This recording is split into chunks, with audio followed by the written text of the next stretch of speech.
due to largely PvP, that they wanted all the races to run the same speed, jump the same height, be able to attack from the same distances.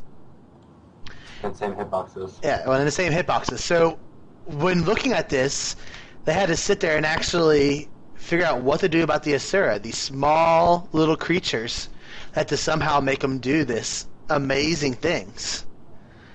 So what they said they did is they said they were challenging to make the realistic movements. So what they ended up doing was making jumping, running, etc. They were all given this tiny acrobats game mechanic feeling.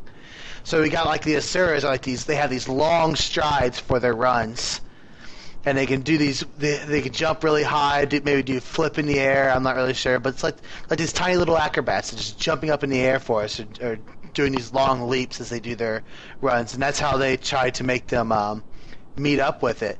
And I talked about it before. Ruby had even talked about Ruby from Massively on her podcast. Had talked about where the Asura, because of their disproportionate bodies, they actually stumble around a bit and kind of look like they're kind of uncoordinated a little bit.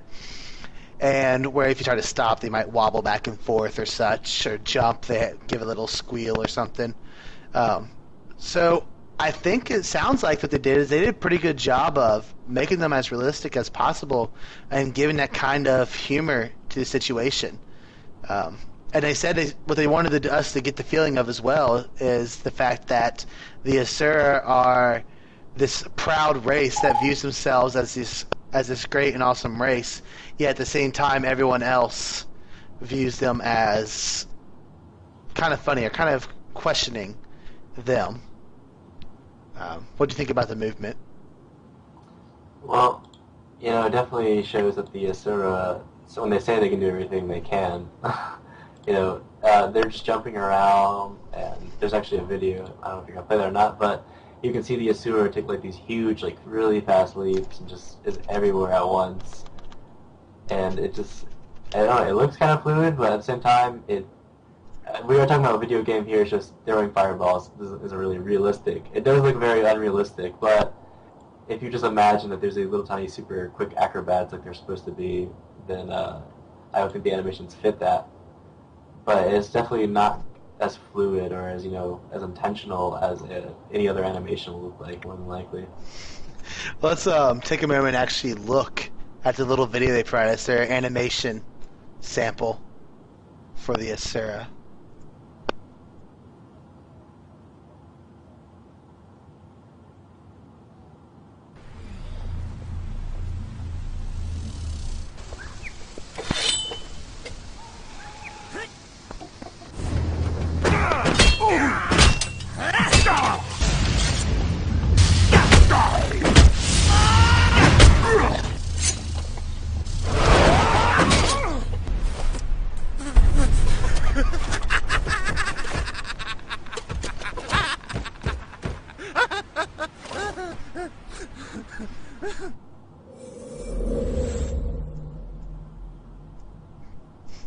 So, I'm not really sure what was with the end of this video, where they've got him there laughing and falling on the ground, but it's pretty funny to watch. But I think they did a pretty good job of showing these animations with their feet wobbling themselves back and forth. It's actually quite interesting. As you're watching it, you see, especially when he's using the mace, his feet, he's almost falling back and forth like he's going to fall backwards, and he goes to swing forward to smash the guy, and you see his feet. Just watching his feet alone, you can see how much they made the try to make the wobbling, the amount of strength they're having to put into this, the heaviness of the weapon, actually changing their posture during attack.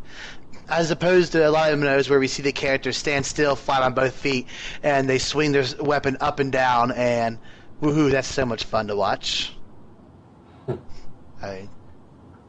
So actually, after watching that video, it kind of made me consider to make an Asura warrior. Just the two-handed sword was really interesting, but I like the one-handed sword, like that little rush he does towards the end. I thought that was just really amazing.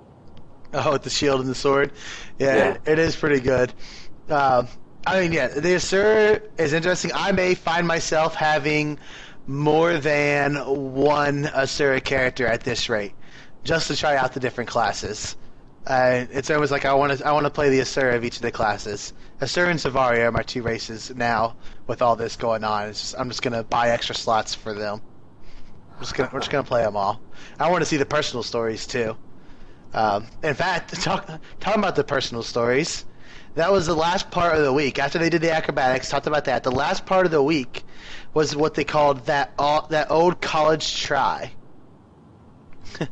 And that old college try starts talking about the different things regarding the Asuras here.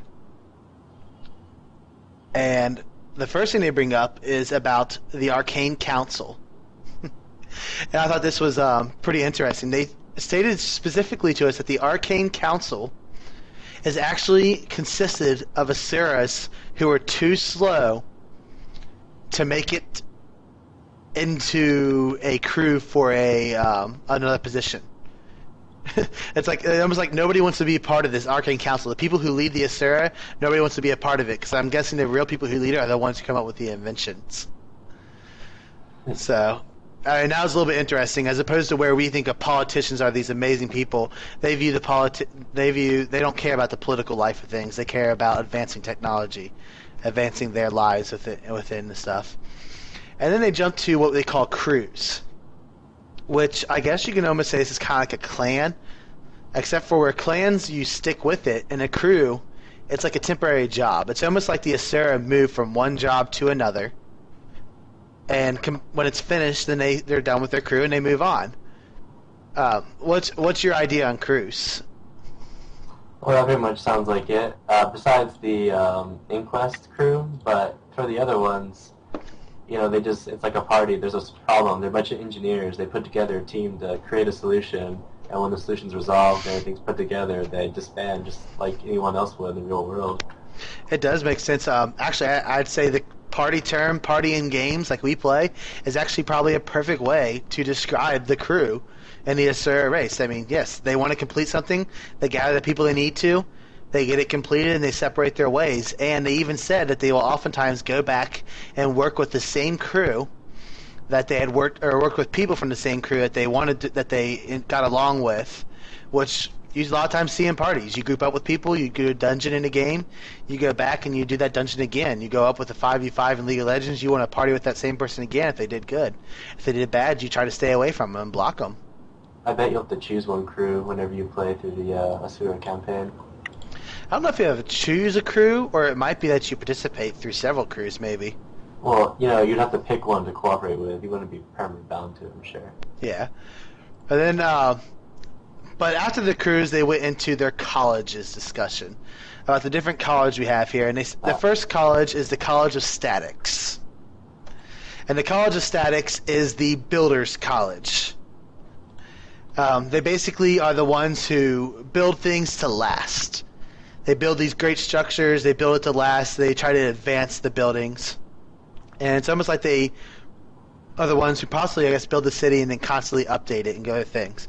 And some of the creations they have in the College of Statics, if I don't mispronounce these, positional relays, quasi-enchantment aligners, theosophy scopes, meta-survey incantations, cross-incantation braces, levitation buttresses. What's a levitation buttress? It's flying. Actually, a flying buttress is something else, isn't it? That's actually another piece of architecture. So I shouldn't say that. But let's move on from that.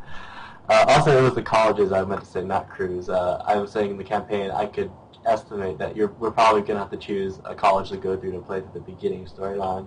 Maybe not. That's my guess. I have a feeling you're going to have to choose a college. Just like with the Char storyline we saw a couple weeks ago, that they had to choose what war band they were a part of.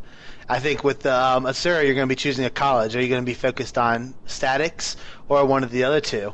Of the other two, we have the College of Dynamics, which are the gizmo makers. What they essentially do is they're the type of people who create things to serve its purpose, and then it goes on. They're always looking for the next innovative thing. They create a gizmo, it probably only lasts. It breaks after it serves its purpose. If our story earlier in the week sounds like that golem was almost like that.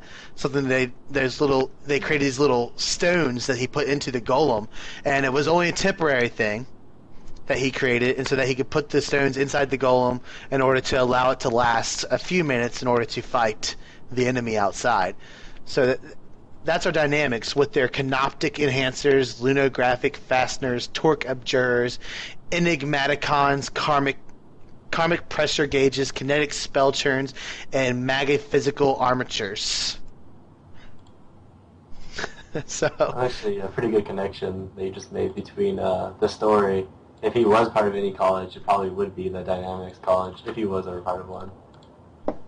yeah. Well, I'm sure he'd be well versed, but continuing. And then we have our College of Synergetics, the last of the official colleges. And the College of Synergetics is basically shaping energy and building connections. So the College of Synergetics are, I guess, the most in tune when it comes to magic and using the energy of the world, it sounds like. And they come up with their quantagrams, dipolar spell matrices, conjuration vertices, prestomistic readouts, mongonic control rods, self-restricting enchant loops. So there's our College of the Dynamics. Dynamics, is that what it was? College of Synergetics, actually. Mm-hmm. So we've got three colleges. We have our College of Dynamics, Synergetics, and the Statics. Which one do you think sounds most interesting? I kind of like the idea of the Dynamics, just making something, it's like a short, quick burst of something, and then its use is over with. But next to that would probably be Synergetics. Because it's kind of, the combining it two. You're going to say Statics, aren't you? I don't know. The question is what are these creations that they listed off for us for? I mean, we don't have a clue what the heck most of them are. We're looking at them going, okay, sure, whatever that means. So it's almost like it's a sneak peek into something. I mean, positional relays, if you are the builders, are you going to be able to put down some kind of relay in a battle that you can transport yourself through temporarily? Or are you going to be able to set up relays between the major cities yourself that you and your clanmates that can utilize, or you and your party can utilize to get to a battle? If we sat here, we could sit here and probably go through these creations and actually question what they are in the game and if they are actually part of the game or not. I mean, because you look down to your Synergetics, you're talking about dipolar spell matrices. Are we looking at being able to combine spells in some manners to create new spells, perhaps? It's a valid point. I mean, they did give them their own section underneath every single... Well, it's a subsection underneath each section, and it's bolded with just a plain list right there, so I think it's very probable. I wonder if this is going to be, like the difference between a melee ranger and a ranged archer. Is it going to be, College of Dynamics or Synergetics, or a little bit of both? Those are pretty valid questions, I think. Yeah, I think it might be interesting. I mean, these might be actually items we can come up across in the game.